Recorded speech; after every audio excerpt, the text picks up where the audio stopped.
All right, everyone. Thank you for joining me for this week's Tax Rep Network podcast. I've got some really special guests on this week. But in brief, so as part of the IRS's continuing focus on compliance issues, the IRS, you probably saw, announced that it was creating a fraud enforcement office and also announced simultaneously that Damon Rowe would be its first director. So joining me today is Damon, as well as Carolyn Schenck. Carolyn is currently the National Fraud Counsel. So what we're going to literally get today is to have a discussion with the new, for lack of a better term, the new Fraud Czars over at the IRS. Okay, the new office resides in the IRS Small Business Self-Employed Division and works on agency-wide compliance issues. Damon serves as the principal advisor and consultant to IRS Division Commissioners and Deputy Commissioners on all issues involving fraud enforcement, strategic plans, programs, and policy. Assisting the Fraud Enforcement Office is IRS Office of Chief Counsel's National Fraud Counsel, Carolyn Schenck. Now, if you don't know them, I'll give you a brief. And it's brief because if you read their bios, we'd be here all day. All right. So if you don't know them, let me tell you a little bit about both. Damon is a veteran of IRS Criminal Investigations. Prior to this position, Damon served as Executive Director of International Operations for Criminal Investigations, where he was responsible for ensuring an international law enforcement cooperation between foreign governments and CI field offices. Previously, he served as Special Agent in charge of the Los Angeles and Dallas field offices and Assistant Special Agent in charge for the New Orleans field office.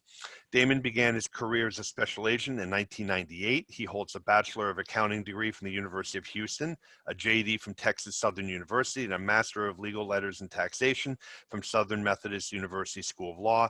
Damon is also a member of the Texas Bar. Carolyn has been employed by the Internal Revenue Service's Office of Chief Counsel for 14 years. She is currently National Fraud Counsel and is also Assistant Division Counsel in the Small Business Self-Employed Division. In her role as National Fraud Counsel, Carolyn works closely with the Office of Fraud Enforcement to provide advice on the program's design, development, and delivery of major activities in support of the IRS's service-wide efforts to detect and deter fraud, as well as work with colleagues in all business operating divisions with respect to criminal fraud referrals. She's litigated numerous U.S. tax court cases on behalf of the IRS. She also works with IRS special enforcement agents on cases involving fraud, foreign accounts, and foreign reporting penalties. She also assists the Department of Justice in cases involving criminal tax prosecutions, injunctions, summons enforcement, and abuse of tax return preparers and promoters. She's been an adjunct professor at Pepperdine University School of Law for honors appellate advocacy. Prior to joining the IRS, she was an attorney for the Securities and Exchange Commission, Division of Enforcement. She also worked for Chief Judge Alex Kaczynski of the Ninth Circuit and Chief Judge H. Robert Mayer of the Federal Circuit Court of Appeals. Before her law career, Carolyn worked for U.S. Senator John McCain as a weapons analyst. That's experience that probably comes in handy with CI. Anyway, she is a member of the California and Maryland State Bars and holds a JD from Pepperdine University School of Law and a BS summa cum laude from Northern Arizona University. Both underachievers, as you can tell. So Damon and Carolyn, welcome to the program. I'm thank you for doing this, because I know you're both busy. No, I want to thank you for having us, and thank you to all your listeners. So, Damon, why don't we start with you? I think just because I think it would be great if you could just explain what your new office does exactly and how it impacts the playing field. And when I say that, so, we all know about IRS Criminal Investigation, and most of our listeners are probably aware of these people called fraud technical advisors, that are civil agents that are trained both on the collection and exam side to help spot and develop fraud cases. And then we also have the special enforcement program, who those agents come in when they expect that there's usually something shady, illegal going on. So how does the new fraud enforcement office change all of that? So let's go back to your initial question about playing field. And that's an important distinction to make, because I think what this office does uniquely is we're going to level set the playing field. For those people, for those taxpayers out there that pay their tax, they're very honest about doing so. They're at a disadvantage of those people who are creating fraud against the government, fraud against the U.S. Treasury, trying to steal our money. Those would be actors domestically and foreign. So what we want to do is level set that playing field so that the fraudsters do not have an advantage. They do not steal out of our U.S. Treasury. I would venture to say outside of the military, the U.S. Treasury is the largest asset we have, and that needs kind of the best protection we can do. So the Office of Fraud Enforcement was kind of born out of the National Fraud Program.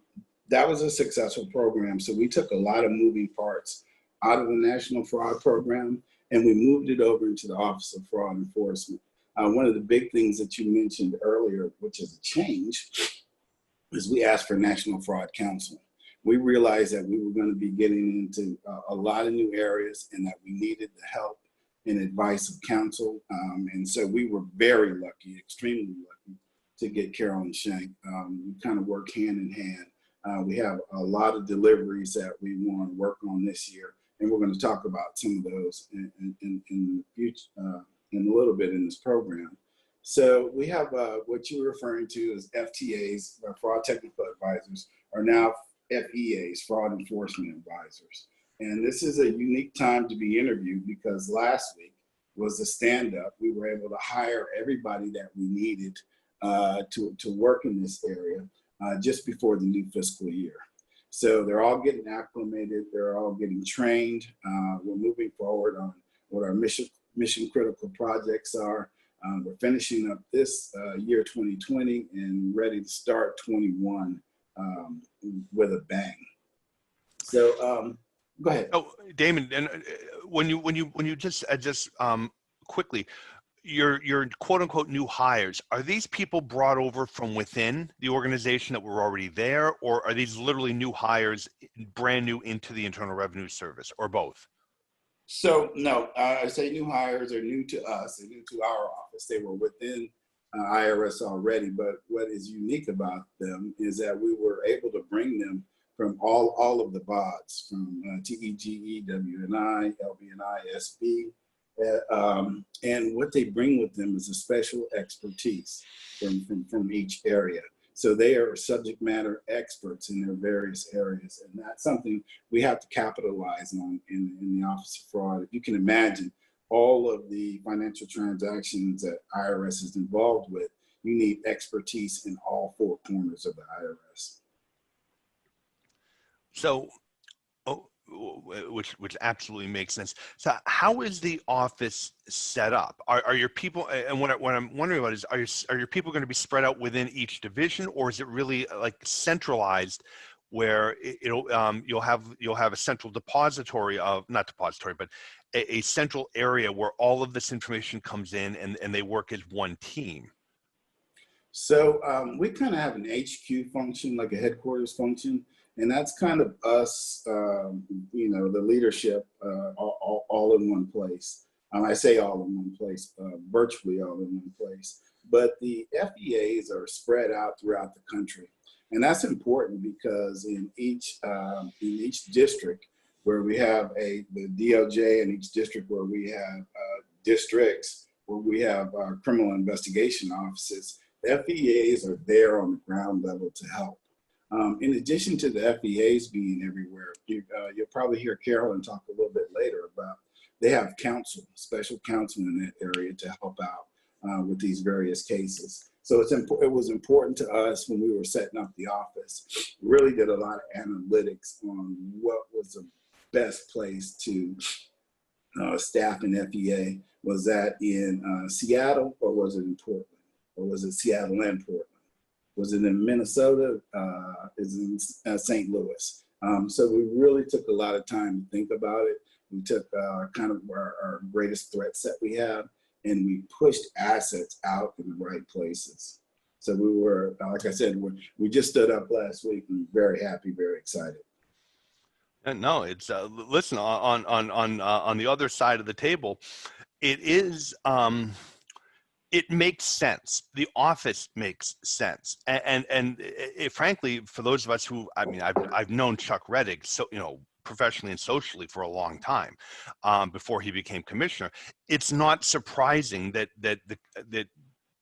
it's not surprising that he would be pushing in this direction, because I think he, like the rest of us, and like you said, it makes sense. I think it is going to help enable the IRS to better identify, develop cases, and prosecute those people that should be prosecuted. Now, out of curiosity, are there particular divisions that you're working with, or is it literally across the board everywhere? So that's a good question. We are a service-wide initiative. We sit in SB. I'm physically housed in SBSC, but we are service-wide. So we have to go to all the bods. We bring our subject matter experts. We bring our counsel. We bring everybody to each of the bods and specifically talk with them about what their needs are in a specific area. What trends are they seeing? How can we help them in the compliance area? As you probably heard the commissioner say many times, he wants compliance in all neighborhoods. And to be able to do that forces us to kind of get out of our office and go see those specialty areas like TEGE and talk about exempt organizations. We'll go over to LB&I and talk about what their offshore capacity is, what are those issues and what are they seeing. And as they see those issues and they're talking with us, we have to develop a plan to kind of help them with their compliance areas. And so I think some things that you're going to see that are a little bit different. You're going to see our office is going to be a little bit more outward facing with the other regulatory agencies. I think typically in the past, IRS held itself to just IRS, but there's some agencies out there like SBA, there's FEMA, who are literally responsible for pushing out billions and billions of dollars. And that's just another opportunity if you're looking to be a fraudster to kind of grab some of that money. So it's important that we kind of learn from SBA the things that they're doing good. We can kind of adopt that over in our shop and also kind of keep that relationship. Because as you are well aware, this PPP fraud, it's rampant, and some things under the CARES Act that we're responsible for. We have to kind of form a great partnership with the other regulatory agencies. Yeah, no, and one question I do have is, how do you, or even do you, do any coordination with the Department of Justice? Yes, I do. And this is, I know we're in my spot, but this is a perfect time for Carolyn to jump in, because what is different about this office is that we're going to be seeking more injunctions, looking for injunctive relief. We're going to be looking at other areas that DOJ can specifically help us. And Carolyn has been very instrumental with her relationships, her existing relationships within DOJ, and I think that's going to carry us a long way. Yeah, Eric, if I could just jump in here. This is, thank you first for having me on the program. I think this is, a very exciting time to not only be with the IRS, but also under, the Commissioner Reddick's leadership. He has a very, a wealth of knowledge, a wealth of experience in his past. He's an extremely honorable person. And I think he brings a lot of interesting perspectives to many different areas of the service. But as far as our relationship with the Department of Justice, historically, I think it's been excellent. They are our advocates in court when it comes to any kind of a criminal tax case or really any IRS matter that's in district court.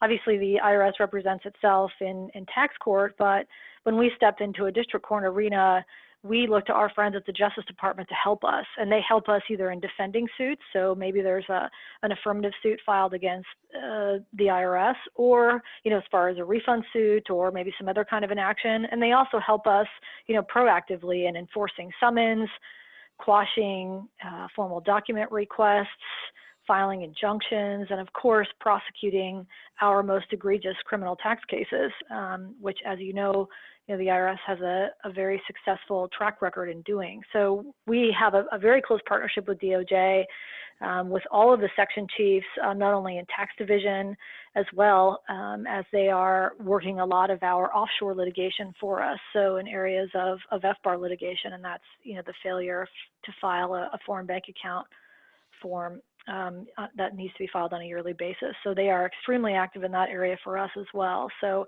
we've had very open lines of communication with them, both on the, I think, executive level, as well as at the branch chief and the section chief level, and with the AUSAs around the country. And I'm speaking not just of tax division, but also with AUSAs around the country. So as far as where the Office of Fraud Enforcement, I think, fits into that relationship, it really just continues it. There are fraud enforcement advisors, as Damon noted, all over the country that we're helping existing compliance officers, so revenue agents and revenue officers, with their fraud technical name, as a fraud technical advisor, but they were still in the same role as they would be now.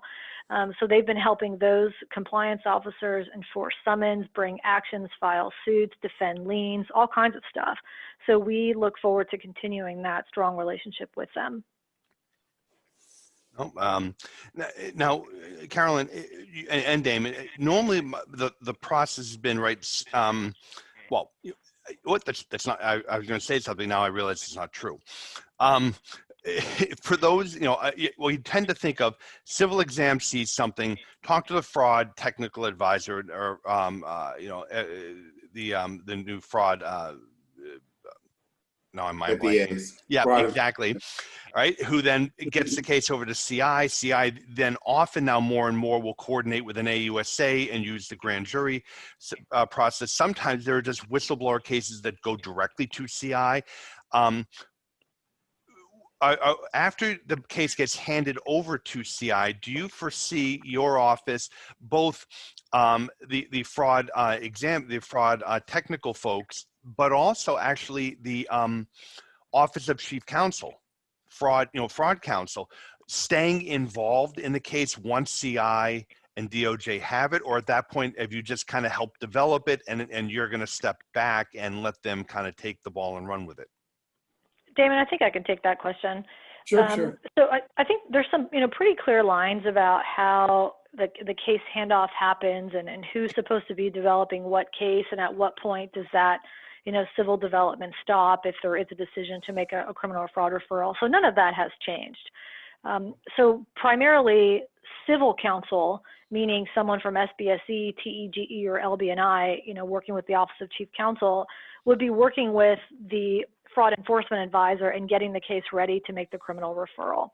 At the same time, obviously, I know your question is about criminal, and we'll talk a little bit about civil, but at the same time, the civil fraud penalties, are being developed as well in other cases across the board. But if there is a particular case where the government has decided to pursue a criminal fraud referral, then at that point, the referral is put in the best possible position it can be in terms of case development, write-ups, exhibits, that sort of thing.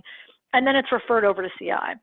At that point, there are other ways for civil to be involved in the case. Like, for example, as the criminal case progresses, maybe there's a need for a cooperating revenue agent, those types of things. So none of those things have changed.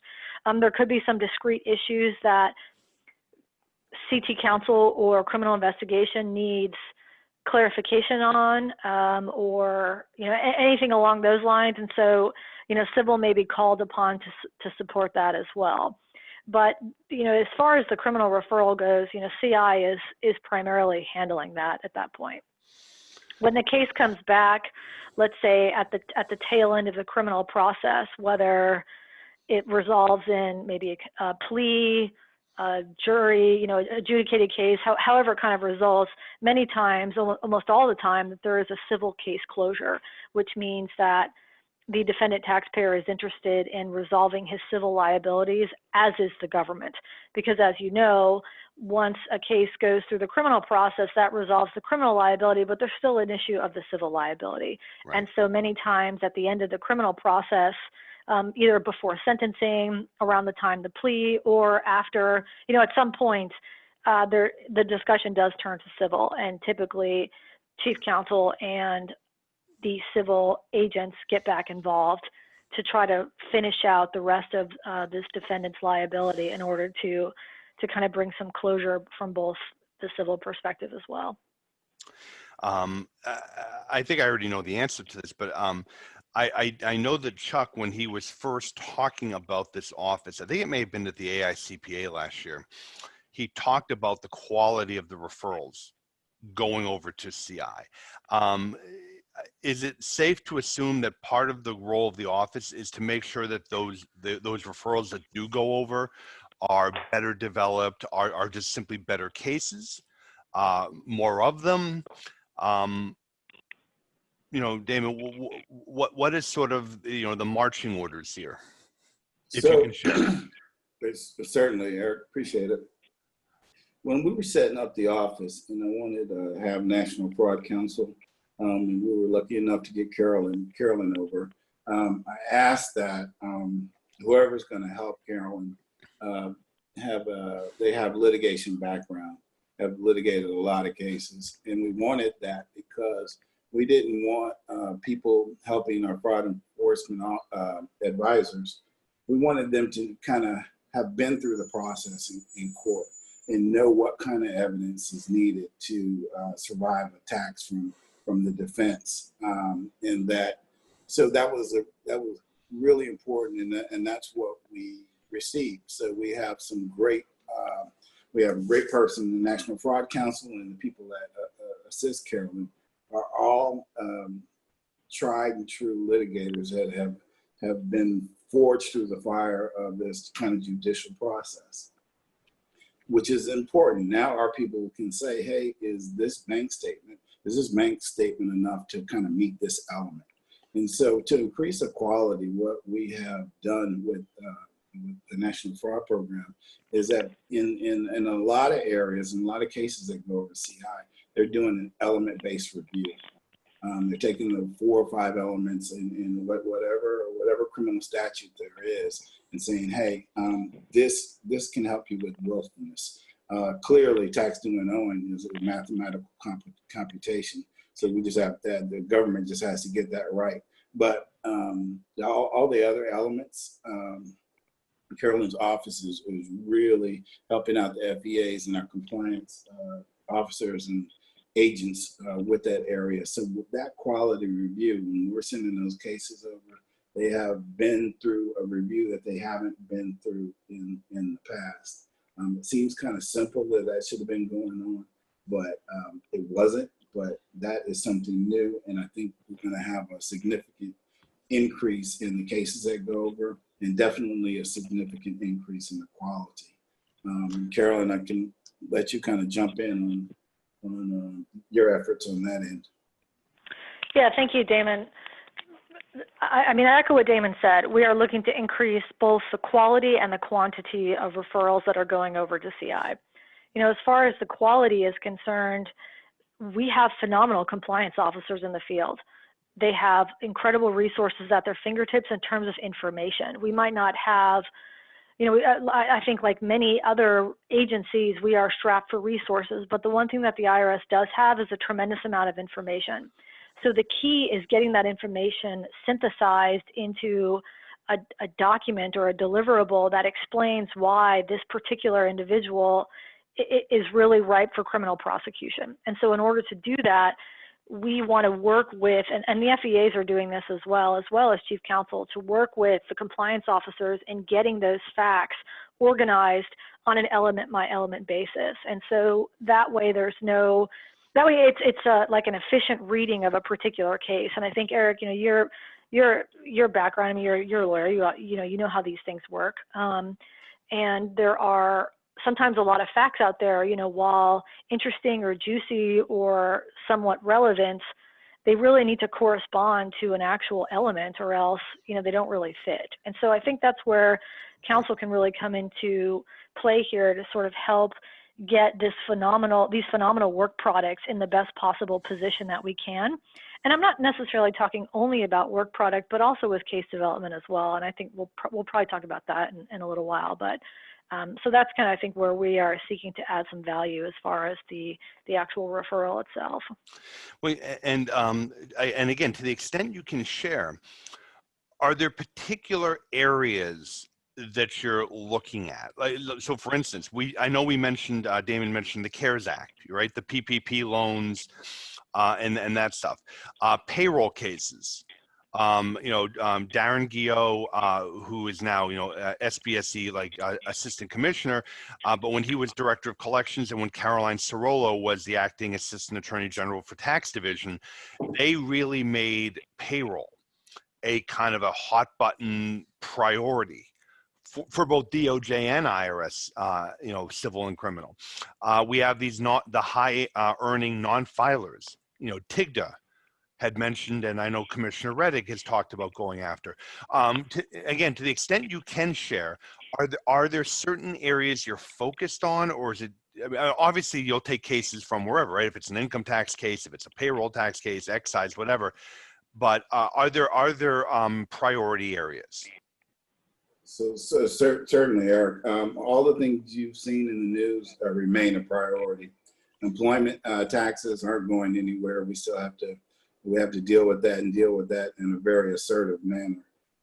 That's probably 72% of what we collect. That's a huge amount. So that's an area of compliance that we want to keep up. Conservation easements, that's been in the news. Of course, we're very involved in that area. And as you mentioned yourself, high income non-filers. That's an area that we have to deliver on as an office. And out of the last, probably one of the later audits we received was on marijuana industry. That's an all cash industry, basically. For so many of those marijuana dispensaries that are non-banked. So that's a particularly a different area of compliance that we really need to look at. Also, those are the ones you see in the news. But this office is we're kind of standing guard. We don't want that tax practitioners sneak their clients in through the back window when we're not looking. That might be an area of office and offer and compromise. We don't want them to kind of go back to the garage in another area, and that might be insolvency. So we're not just focused on the big things that make the news, but we're kind of standing guard in all four corners of the IRS to make sure that we're rooting out non-compliance in all of those areas. It's funny you mention that, because I would just want to remind the listeners, most people think of fraud and whatever in the exam and the return. Collection cases do go criminal, right? The filing of a false 433A that either omits assets, where people have omitted entire sources of income. Those cases do get referred to criminal. And in fact, I had one recently where the taxpayer pled guilty, filing a false, basically. It was evasion is what they ultimately charged him with, but it was effectively for submitting false information to the government. That's correct. You're absolutely correct. We have to keep a keen eye out on that.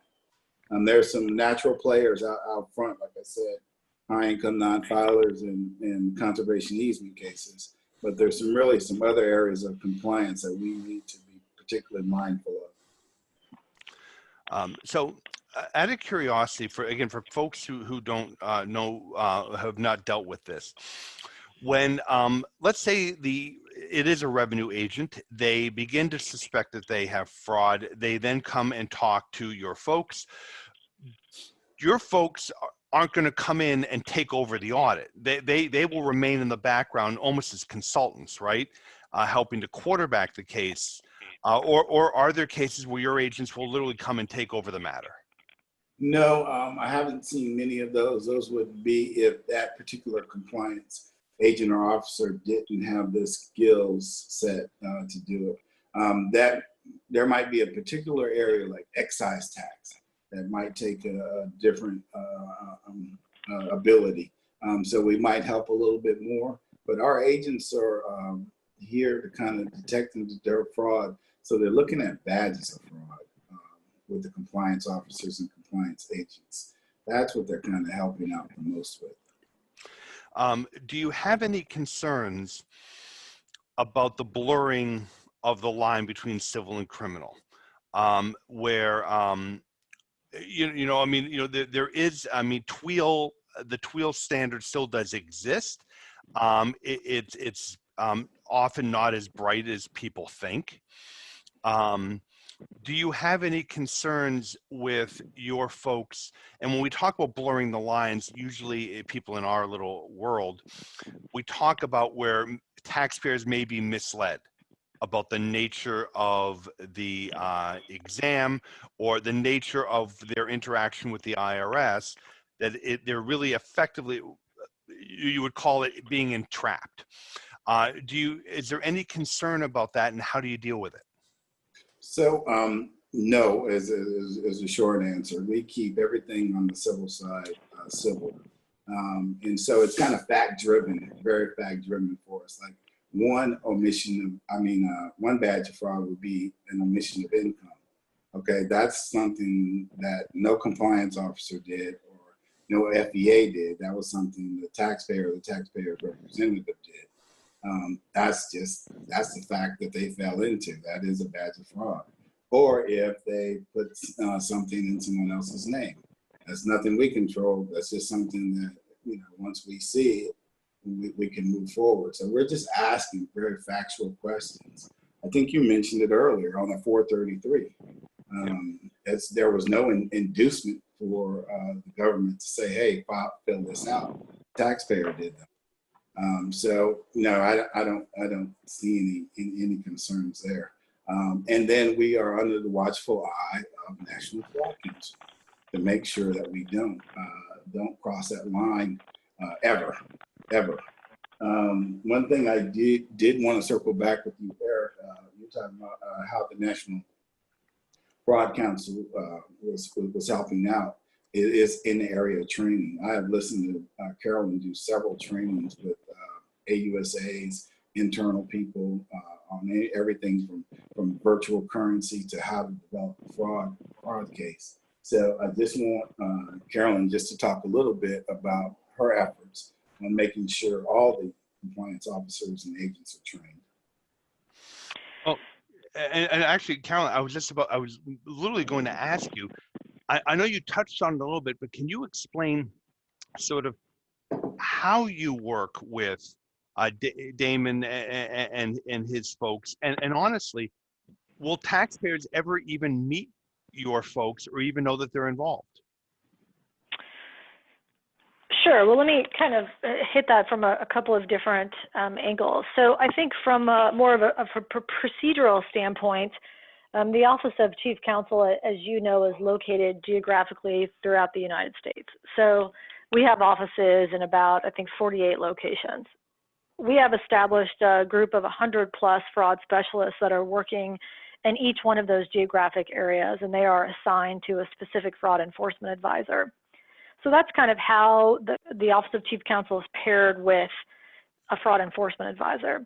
Now, as a general matter, the Office of Chief Counsel also supports all exam and collection folks throughout the country. So that means that there is a Chief Counsel attorney that is generally assigned to a group throughout the United States.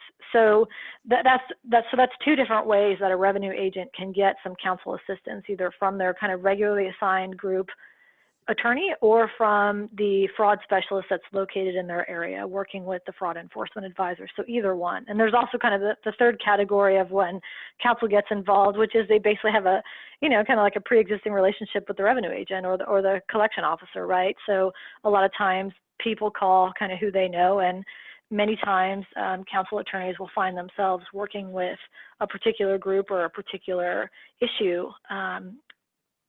more often than not on kind of like a repeat basis. So that's kind of from a procedural standpoint, sort of how we fit in. We've also, the National Fraud Counsel is also, I am housed in SBSE, but it also is a service-wide position. So I have an immediate team of 3 SBSE attorneys that have been detailed in this position.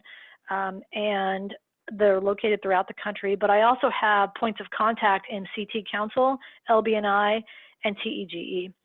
And those points of contact are folks that I talk to, at least the civil attorneys, I'd say almost on a daily basis, because there is such a strong push not only in the area of fraud, but also for counsel collaboration. And I think that's really what we're striving for here, is making sure that we are continuing a strong partnership with the IRS, and not only across the board, but specifically in the area of fraud, because it is such a fact-intensive analysis that requires, sometimes a second set of eyes to take a look at it. So that's kind of where we come at from a procedural standpoint. As far as from a substantive standpoint, the Office of Chief Counsel has been around for a long time, helping compliance officers with all kinds of issues, from helping draft letters, to helping to draft information document requests, to participating in interviews, helping write interview scripts out, to preparing summonses, assisting with the summons language, maybe on an attachment, obviously enforcing the summons, and as well as helping with any of the legal issues that come up. What is this method of proof? Is this a loan? Those types of substantive issues that could come up in connection with a specific audit. So that's kind of where the Office of Chief Counsel, I think, has added value over the years, because we are the principal legal advisor for the IRS. So many agents come to us with sometimes larger issues or sometimes discrete issues on a particular issue or an area of law that they're encountering.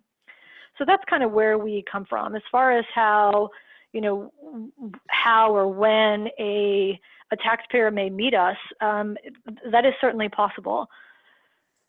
Office of Chief Counsel attorneys participate in interviews quite regularly, so that is probably one touch point where a taxpayer is most likely going to meet an IRS counsel attorney.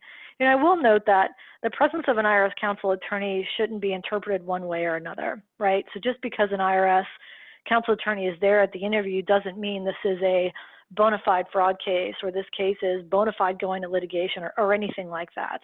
Typically, if an Office of Chief Counsel attorney gets involved, it's because the issue is potentially complex. Maybe there are multiple years, multiple facts, multiple relationships, multiple witnesses. Maybe that there is a complexity or an issue that's come up in the case that the revenue officer or the revenue agent needs some assistance with.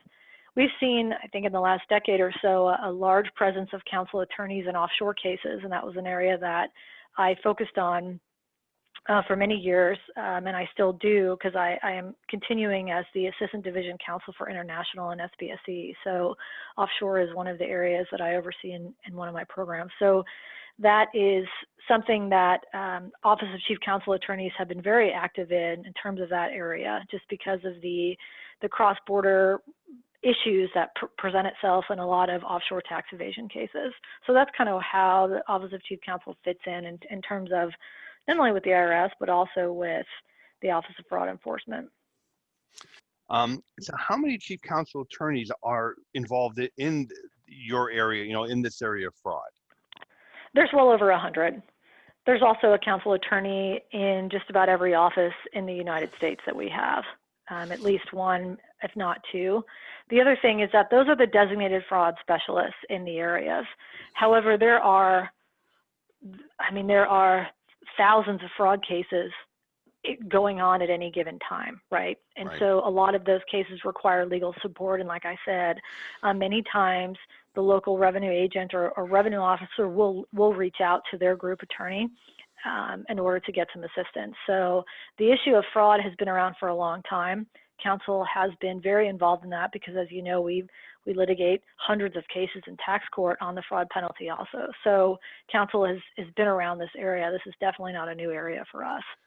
In fact, I think I told you the story. I had never met our local, fraud counsel until our acting area, the supervisory counsel for our area, Deborah Reale, when she retired, I went to, they invited me to the retirement party because we obviously know them very well.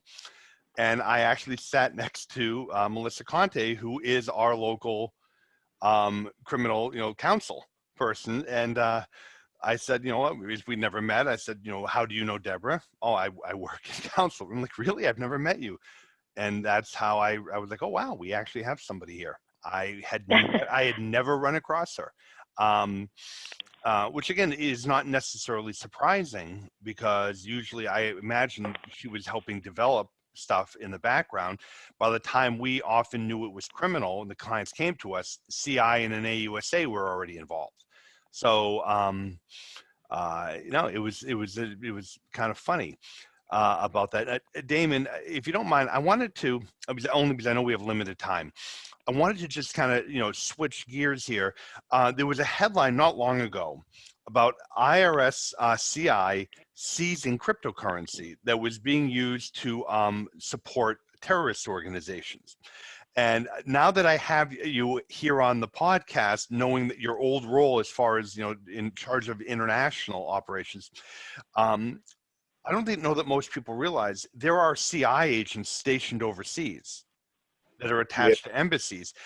Do you have someone in every embassy, or is it, like you were saying before, is it select embassies that you might have somebody? So yeah, they are in select embassies, and I can go into a little bit of how we picked them. But I want to say, in terms of the virtual currency, I think CI is leading the effort in most of the agencies about how technical our people are in detecting virtual currency. The tools they use to interrogate the blockchain is just amazing, and that's why they were able to be so successful in that area. I think so. We have I think we have people in about 11 offices, 11 different countries around the world, and they are attached to the embassy. The one where the cryptocurrency comes out of is out of Europol, and that's in The Hague. We have a couple people stationed over there, and from Europol, they are able to get intelligence out of each of the countries that participate in Europol. And that's really important, because it's really a worldwide effort to go after people who are committing criminal activity using virtual currency. In terms of how we pick the areas, we kind of do a threat assessment on where we should be. What is the financial threat assessment? What can we do about it? Who are our partners there? So I know you probably heard CI talk about the J5 partners. That's a joint chiefs tax partnership we have with 4 other countries that to kind of collectively look at tax cheats in our own country and in their country, to make sure that they are devising a way to kind of stop that activity and deter that activity. It's been very, very, very, very successful. Without the J5 countries, I think each country that we go into, they do not want people stealing money out of their treasury. I'm talking about any country you go to. So they are extremely willing to help stop that. The problems where we have difficulties are the countries where people set up trust or shell corporations. Those are a little bit harder because of the way the rules are written, but we have developed methods and ways in CI to kind of crack that code and go after those people who are hiding money offshore. So that's that being an international certainly helped me with a big understanding of how I should kind of shape this office for a global basis, for a global defense. Yeah, no, I can imagine so. Just before I ask my last question, one of the things that comes up a lot, and again, I just wanted to more toss this out to you, because even though our view is the government has unlimited resources, you could explain to me why you don't have unlimited resources.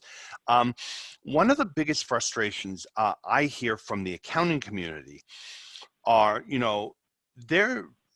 the feeling is, these are folks, most of whom, who are trying to do everything right.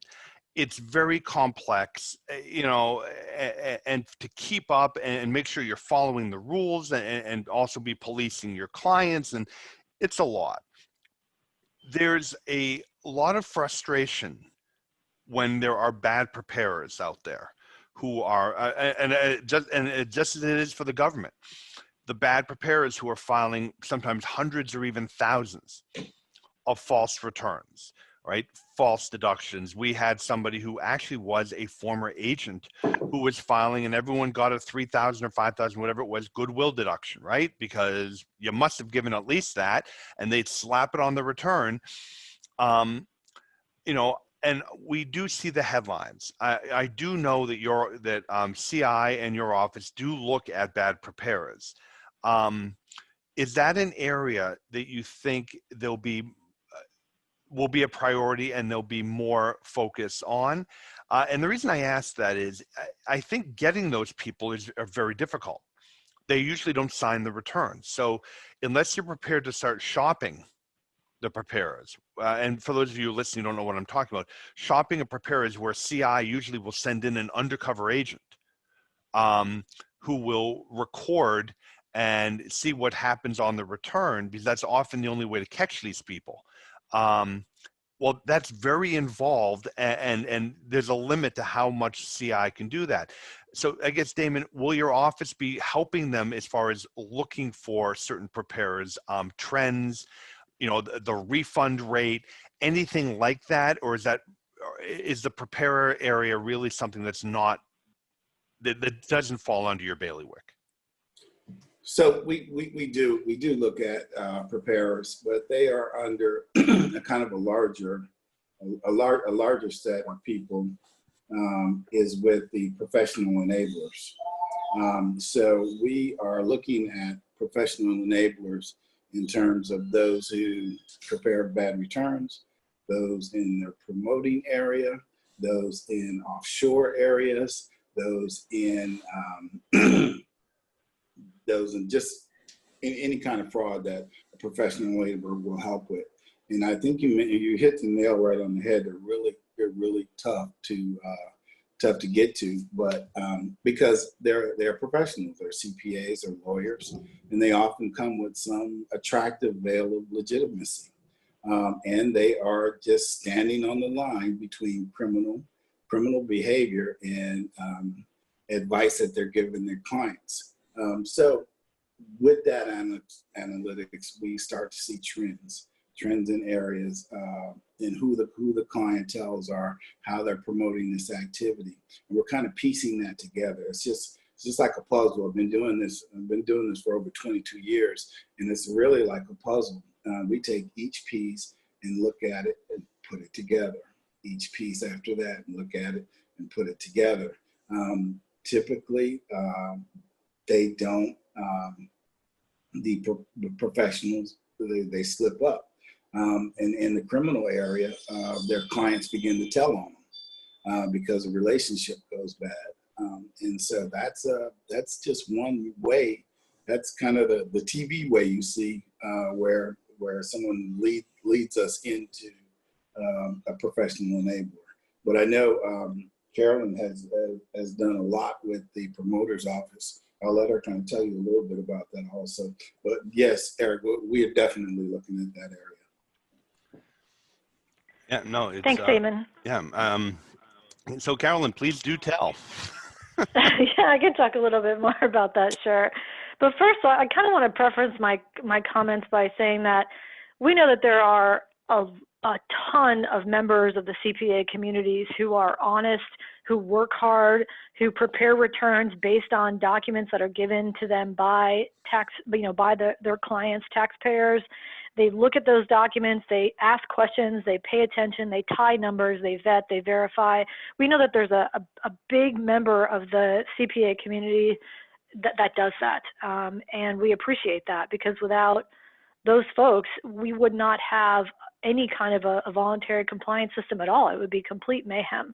So I know that we have spent a lot of time kind of focusing on sort of the bad folks and the bad players and the bad actors, but we know that there are also thousands of good ones out there, and there are returns that are filed, where there's not problems on them, and we recognize that. And so unfortunately that, some people kind of make things harder for others because they decide to take advantage, and they decide to lie and cheat and commit fraud. And unfortunately also we see that there are people who facilitate that, by way of being a promoter or an abusive preparer. And there is a whole penalty scheme that Congress has given us. So they've armed us with the tools that we need to go after folks like that.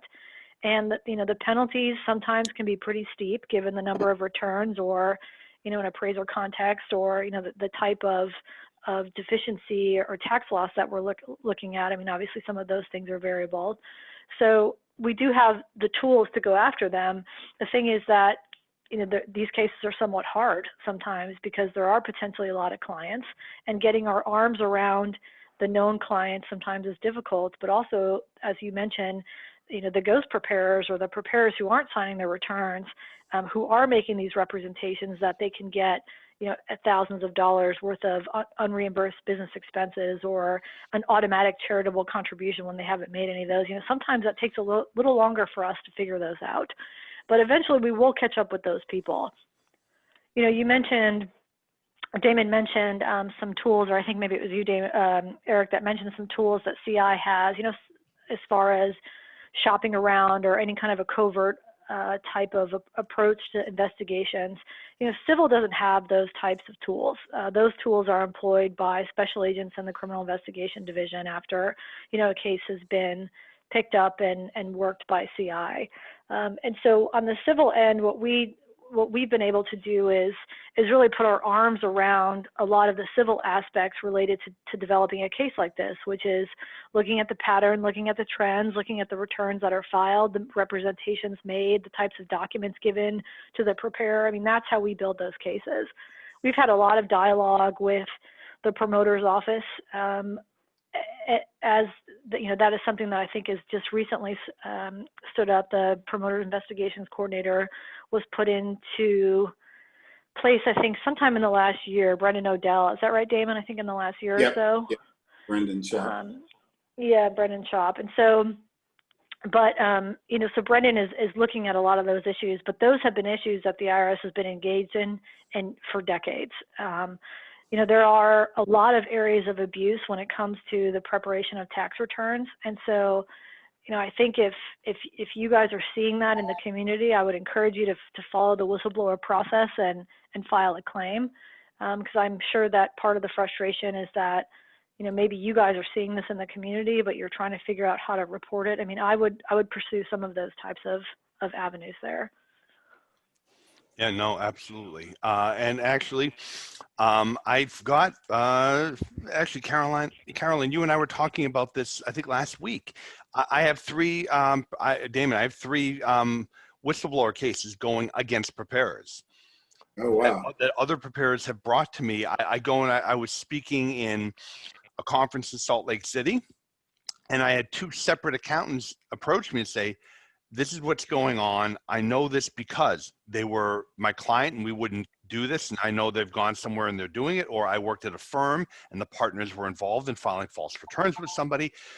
And I do send the 211 to the whistleblower office.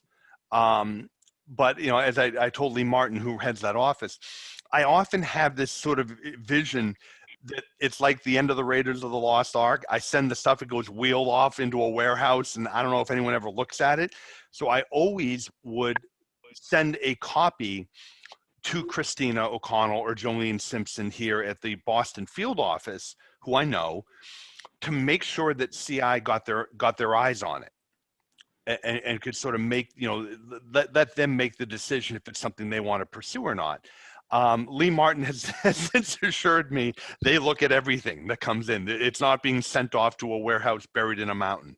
But he didn't appreciate that. But I told him, the thing goes in. I mean, look, let's be honest. They look at it. It goes to the field. They look at it. They start an audit. I mean, the average, I think, is like 7.8 years from when somebody files a whistleblower claim to when they might actually get any payout. And there's a lot of assumptions. IRS decides it's a good case to work. They work it. They actually recover something, and the person gets an award. It's a long time. And there's a lot of frustration, 6 months in, a year, I haven't heard anything. Yeah, but Lee didn't appreciate the Raiders of the Lost Ark metaphor. He was like, no. We look at everything. Well, I can kind of comment a little bit on that, a couple of things. I mean, first of all, as being someone who's been involved in areas that have been a rich source of area in terms of offshore has been the presence of whistleblowers, right? I mean, a whistleblower can provide information that is really unparalleled, because a lot of times, and we've seen very valuable whistleblowers that have worked in the industries, that know how the transactions work. They can explain what entries are on certain books. They can tell you how the flow of money goes. They can also tell you not only about the process, but also who the key players are. And it's that kind of valuable information that is difficult for a regulatory agency or a governing agency to really get, or any kind of an enforcement agency, because we're outside looking in, just as you guys are kind of outside looking in on us. And so the whistleblowers have always been a phenomenally rich source of information for us. I can appreciate that it's a frustrating process being on the other end, and I know you and I had a pretty general discussion last week about your work in the area of whistleblowers, and I can understand that it can be frustrating. There's obviously a lot of other things at play there in terms of the kinds of information that we can share and the depth of that information. And, that also is in large part of how the IRS is governed and how Congress set that up, just in terms of 6103 and the type of information, and how the type of tax information that can be disclosed and when it's disclosed and how it's disclosed. And I mean, those are very strict rules in terms of how we interpret those and how those are applied across the service. So, 6103 is something that is feared and coveted and revered within the IRS to make sure that is complied with at all times. So I can appreciate that that's frustrating for you guys on the outside, but I can definitely assure you that things don't go into the whistleblower's office and just die there. That's not what happens. There are cases that have made their way out in the public eye, and again, just because the general public might not see these things in terms of what happens internally, but there are cases that do make their way out into the public setting, whether it be through a summons enforcement or through an actual litigated case where the presence of a whistleblower does come out. I mean, we take a whistleblower's confidentiality and privacy very seriously, because there are certain circumstances that could present themselves with a particular whistleblower that could lead to potential danger or harm with a whistleblower. I mean, we've certainly seen situations like that before, and I'm speaking generally here. And so we're very careful with that. And the government does exercise its ability to invoke a privilege if there is whistleblower information, or to protect the whistleblower's identity, if we have some of those concerns. So there have been some cases out there where, the presence of a whistleblower has been confirmed or announced. Sometimes we use the whistleblower information for case building purposes and as a source of leads for us. Other times, depending on the information, I've seen other cases where it's basically everything that we need in order to make essentially an adjustment or take a position in the case. So the information that comes in, I think, also varies from whistleblower to whistleblower. So having the whistleblower's office be able to go through the information and go through the application and the claim award to make sure that they have all the necessary information that it needs in order to kind of get the case queued up and then sent out is really what I think part of the value that the whistleblower office provides. The other thing too with the whistleblower's office is that they're very tight in terms of the control of how the process works. And so I know it's kind of a general broad statement, but they provide a lot of organization and an ability to track things with respect to a certain whistleblower, which is important when you have, an organization with 100,000 or so employees in it, and in an area that touches every single American's life, which is taxes. So I think having a presence of the whistleblower office in every whistleblower claim is important. So, the only thing I would caution about people sending copies of whistleblower submissions around to various people in the IRS is the potential issue for taint. The taint is a concept where if there are certain documents that are of a particular origin, like maybe they're attorney-client privilege or something along those lines, it could potentially taint the person who received them. So that's just something that you have to keep in mind. I mean, that's why the whistleblower office is there, is to kind of work through some of those issues and make sure that the documents that are received are not tainted and are in a form that can be shared with other compliance officers or potential attorneys that may be working a related case, or maybe to open a specific case to begin with. Yeah. But whistleblowers, I mean, Damon, I know that NCI, I mean, you guys also have a long history of working with whistleblowers as well. I mean, they can, I'm sure you might have. No, that's a source of some wonderful information. It's been groundbreaking in terms of our knowledge of how we thought an industry or a company worked. It has been has made us realize that the command and control of an organization or a structure or an entity, who we thought was in control was not really in control. And so that whistleblower is a person that gives great insight into those areas where we really need it. So yeah, keep sending those in. Carolyn is right. If Eric, if you're getting those, keep sending them in, because we use that information. One thing about when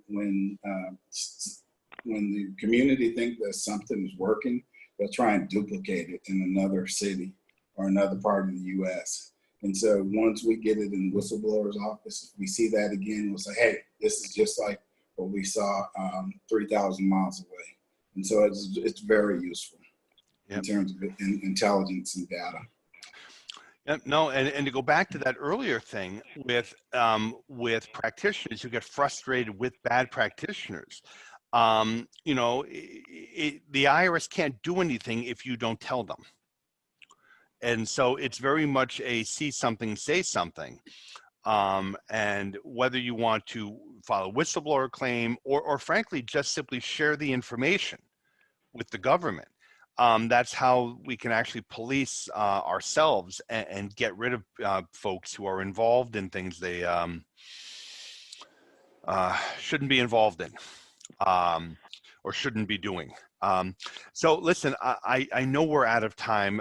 Thank you very much, both of you, for doing this. So one last thing, if there are folks listening, and I guess both Damon and Carolyn, if they want to get a hold of you, if folks would like to get in touch with you, how would they do that? Let me give you Damon's personal cell phone number. Hey, Eric, she beat me to it.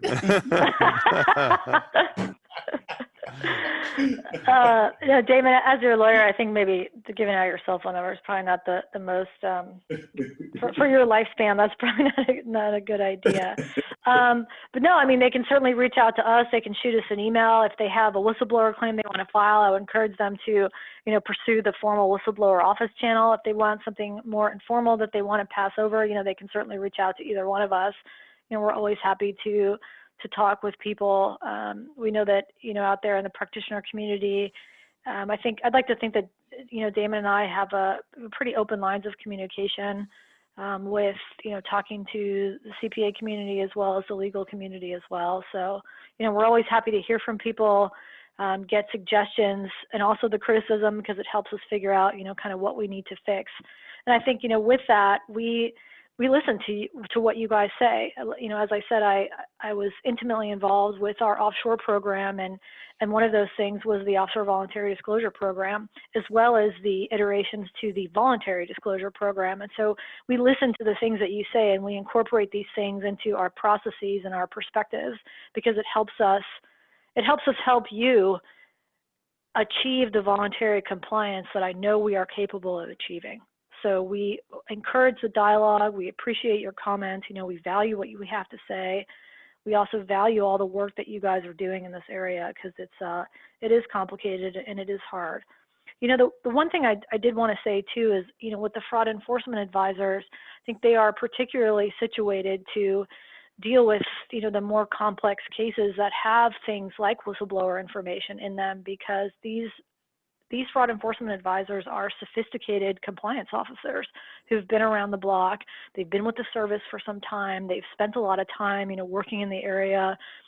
tax fraud, of tax compliance, of evasion of payments, of collection issues. So I think that they are, particularly ready to deal with these kinds of issues as well.